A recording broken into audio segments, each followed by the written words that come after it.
I'm so pleased. Well, Janice comes on every single month, and we talk about Proctors Historical Committee and what they're doing, and she's going to be telling us a little bit. But we also have a very special guest. Carol Bradshaw is with her, and she is with the Carol Bradshaw Brevities. And this is a person who pays homage to vaudeville, because vaudeville is so much part of our history, the turn of the century, and it was so much part of our communities, and Proctors especially. If you come around the back way, it says vaudeville on it. So take away, Janice, and tell us why we're doing this. Okay, well, as you've heard me say before, F.F. Proctors owned or managed 53 theaters. And when he started his, they were doing vaudeville. And so you had all the ventriloquists and the songs and the jokesters and all of that. And that's what was part of his career. And then, of course, it transitioned to silent movies and movies, et cetera, et cetera. Now, so what we're doing is looking back on our past and what make Proctors great. But what I wanted to mention to people, in the middle, almost in the middle of the Proctors flyer, you've got this black and white picture here, and you're going, what the heck is that? Well, we're going to tell you all about that today. And the wonderful thing for the Proctors History Committee is that this is a benefit for us. And you say, why do we need money? Well, number one, we just put our second window upstairs on the main arcade area, and it takes a little bit of money to get certain things produced. Also, when you've got wonderful old posters, you've got programs, you've got playbills, you have to have the proper storage for this. And one thing we could really use is a map case for our posters, so they're laying straight, and they'll be here for talks and viewings in another 50 years. So it's a wonderful thing. It sounds good. So you're going to help make this happen by raising some money. Yeah, raising some money and awareness about our cultural entertainment past in the early 20th century. So happy that you're here to talk about that. Oh, thanks. Yeah, thanks. So tell us how you got interested in vaudeville, because this is not something that we, you know. I came from kind of a musical family and theatrical family background, and my grandfather, he was not in vaudeville per se, but he had a fireman's band, you know, from like, he lived in Davenport, Iowa, which was the crossroads of the world at the time for vaudevillians, because they would travel from these circuits, like the Orpheum Circuit. And Schenectady was one of those part of that. Oh, yes, and you wanted to be part of F.F. Proctor's circus. Right, well, that's it. It was, you know, there were so many various circuits, and they all had theaters in these little, you know, scattered around the country. And Davenport, Iowa, and Chicago, Illinois, you know, was right in the heart of the, you know, so they would go from there all the way to Seattle, New York to Seattle. With their kids and their trunks and everything. Their trunks and everything, and they'd be on trains. A lot of times they'd get stuck. Sometimes the trains would go off the track, whatever. And my grandfather was able, because he loved the, you know, he was a ham, he loved the theater, he played a few instruments and so on. He loved to, there would be times they'd call him and say, look, we don't have our musicians, do you know any? Because he was, you know, he was in the clubs, the men's clubs at that time.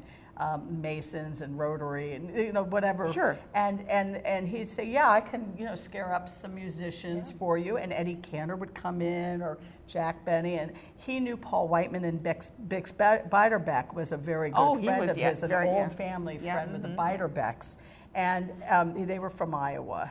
And he, so he knew people. And my great uncle was a distributor. Now this is later for silent films. He was a pioneer for Carl Laemmle. So in you silent have a films. family history. So I have a family, you know, like. And then I grew up. My mother. We had 4 sisters in my family, and we were like the Lennon sisters. We weren't, but you know, we would play and kind of do vaudeville in a bit. You know, we'd sing and do harmonies, you know, and go to and you would have been big, you know, and we were little, and we'd dress alike, and you know, it was kind of a vaudeville show. Yeah. You know, things were different back then. They're not the same. You know, there was more community. There was more. There wasn't so many distractions. Right. So it was like so much vaudeville is technology. coming. There weren't the television, there weren't the movies in the house and the individual things, Yeah. so people had to get together and entertain themselves. Yeah, that's really what happened, and it, it probably stopped around the 70s, and then there was a time people didn't like nostalgia, they didn't want to hear about all that stuff.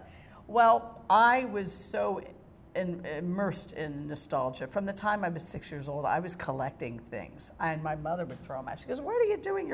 I was going to the Goodwill. I was riding my bike, my tricycle to the Goodwill and grabbing it back, grabbing at everything, and I said, "This is going to be worth something." So, and sure enough, it is. I have a library, And the you master you brought some library photos, of- so let's take a look at some of the photos. This is for my show. I was gonna, I can do that. Now that's Michael Townsend Wright. He was very good friends with Joe Smith of Smith and Dale. Oh, yeah. He was very dear friends with Joe Smith. He was like a father to him. And he's going to be in my show. And he was the last partner of Joey Faye, who wrote the famous sketch "Slowly I Turn." Oh my gosh! Okay, Don't you just love that? And Joey and I were very Bud dear Abbott, friends. Lou Costello And stuff. Yeah. the Bud Abbott Bud Abbott and Lou Costello didn't. No, but they did the Slowly I Turn. Well, yeah, but it was Joey who that wrote it. Yeah, and okay. Bud Abbott and Lou Costello stole it. Oh, from they Joey. stole yeah, it.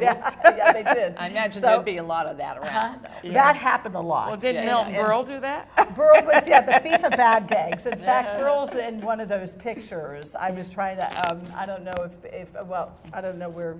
That's okay. You're watching. Anyway, this is George Marcy. Now, I'd like to start with Joey Faye if I could.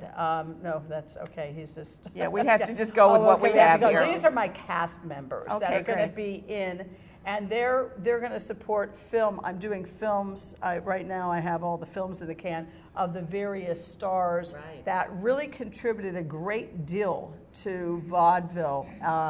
In the 20th century. Not only did they contribute to vaudeville, but they contributed to our culture, and they moved our culture through music and through comedy. Mm-hmm. And there's Joey Faye right there. Now he's there with Danny Thomas. And Danny Thomas show, and they actually did a show about him in vaudeville, and that people didn't recognize him, but that's because Universal Studios got the Abbott and Costello, and there's Milton Berle right there.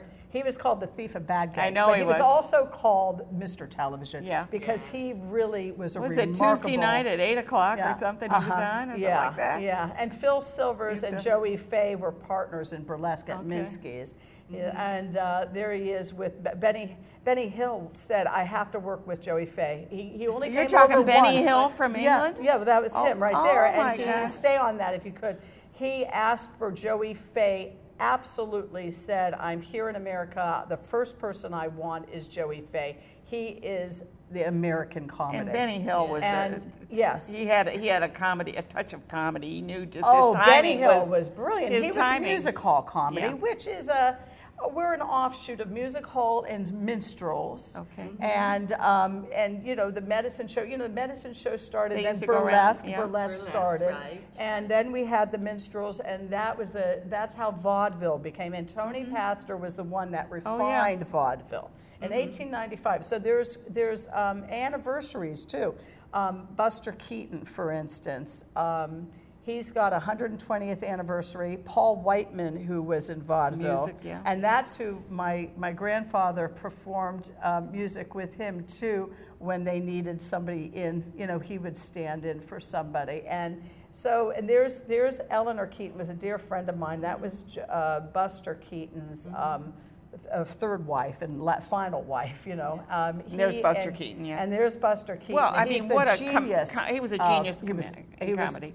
And physical comedy. And, yes. And Fatty Arbuckle. Fatty Arbuckle was his mentor. Yeah. And Roscoe, Fatty Arbuckle. Right. And he had a scandal which was totally trumped up and not true. Was not true? No. And this is my poster. Yeah.